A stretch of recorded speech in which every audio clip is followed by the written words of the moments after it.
Halo Bapak, Ibu, dan rekan-rekan aparatur sipil negara di seluruh Indonesia. Selamat datang. Dalam beberapa menit ke depan, yuk kita bareng-bareng ngobrolin sesuatu yang penting banget, yaitu soal pemecahan masalah secara kreatif.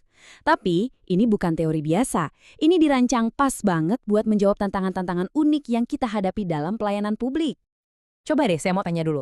Pernah nggak sih Bapak atau Ibu merasa kalau solusi yang itu-itu aja atau prosedur yang sudah ada, kok kayaknya nggak cukup ampuh lagi ya buat ngatasin masalah publik yang makin hari makin rumit?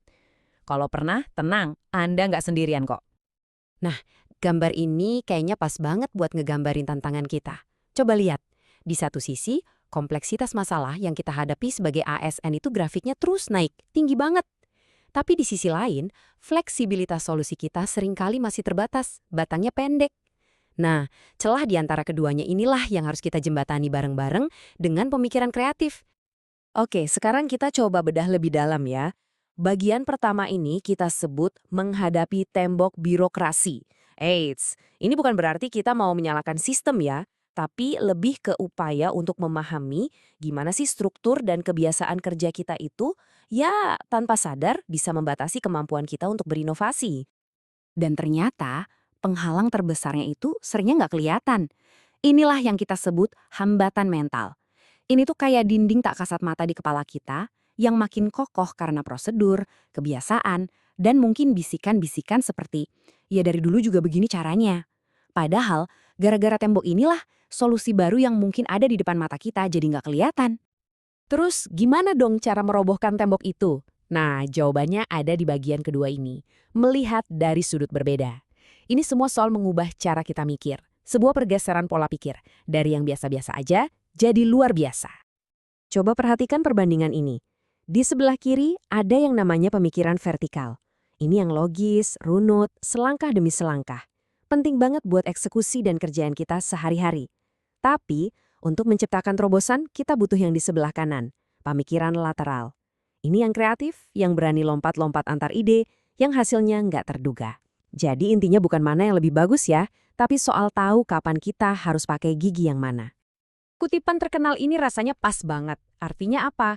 Ya artinya, untuk masalah-masalah baru yang makin kompleks yang dihadapi bangsa kita juga butuh cara berpikir yang baru.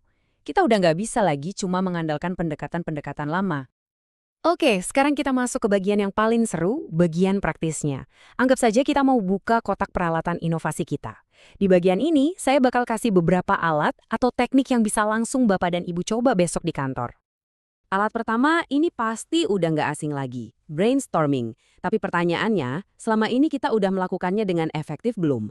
Soalnya ada loh cara yang benar untuk mengubah sesi curah pendapat dari sekedar rapat biasa menjadi sebuah tambang emas ide-ide cemerlang. Nah, ini dia kuncinya. Pertama, tunda penilaian. Jangan buru-buru bilang, ah nggak mungkin. Kedua, dorong ide-ide liar. Semakin aneh, kadang semakin bagus. Ketiga, bangun di atas ide orang lain pakai semangat iya dan bukan iya tapi. Keempat, tetap fokus pada topiknya. Dan yang terakhir, penting banget, satu percakapan dalam satu waktu. Jadi bicaranya gantian. Kalau aturan ini diikuti, wah hasilnya bisa luar biasa. Tapi kan kita sama-sama tahu ya, kadang masalah yang kita hadapi itu ribet banget. Banyak aturannya, banyak batasannya. Nah, terus gimana kalau sesi brainstorming yang bebas gitu aja ternyata nggak cukup buat memecah kebuntuan? Nah, disinilah alat kedua kita masuk. Namanya Scamper. Ini adalah metode yang lebih terstruktur. Scamper ini pakai 7 pertanyaan pemicu buat maksa kita melihat masalah atau layanan yang ada dari sudut pandang yang sama sekali beda. Anggap aja Scamper ini kayak pisau lipat serbaguna untuk inovasi. Yuk kita bedah satu-satu hurufnya. S itu substitute, apa sih yang bisa diganti? C, combine, apa yang bisa digabungkan? A, adapt, apa yang bisa kita sesuaikan? M, modify, apa yang bisa kita ubah? Mungkin diperbesar atau diperkecil? P, put to another use, bisa nggak ya ini dipakai untuk hal lain? E, eliminate, bagian mana yang bisa kita hilangkan atau kurangi? Dan terakhir R, reverse, gimana kalau prosesnya kita balik? Tiap huruf ini adalah pertanyaan pemicu inovasi yang kuat banget loh.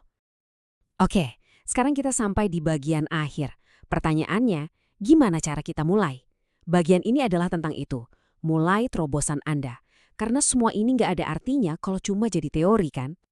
Perlu diingat ya, semua alat dan teknik tadi itu cuma akan benar-benar berguna kalau kita sendiri, secara sadar, mau untuk berpikir dengan cara yang berbeda. Kunci utama inovasi dalam pelayanan publik itu justru dimulai dari dalam diri kita masing-masing, yaitu dengan mengatasi hambatan mental kita sendiri. Jadi, apa langkah pertama yang bisa kita lakukan? Coba deh yang praktis dan simpel ini. Pertama, identifikasi satu saja masalah rutin di pekerjaan, lalu terapkan satu saja pertanyaan dari scamper tadi. Ide baru yang muncul, coba obrolin dengan satu rekan kerja. Dan coba deh luangkan 5 menit setiap hari untuk melatih otot berpikir lateral kita. Langkah kecil, tapi dampaknya bisa sangat besar. Nah, sebagai penutup, saya mau meninggalkan satu pertanyaan ini untuk direnungkan. Dengan peralatan baru ini di tangan Anda, dengan pola pikir yang baru, masalah publik mana yang akan menjadi target pertama Anda untuk dipecahkan dengan cara yang benar-benar baru? Jawabannya ada di tangan Anda semua. Terima kasih.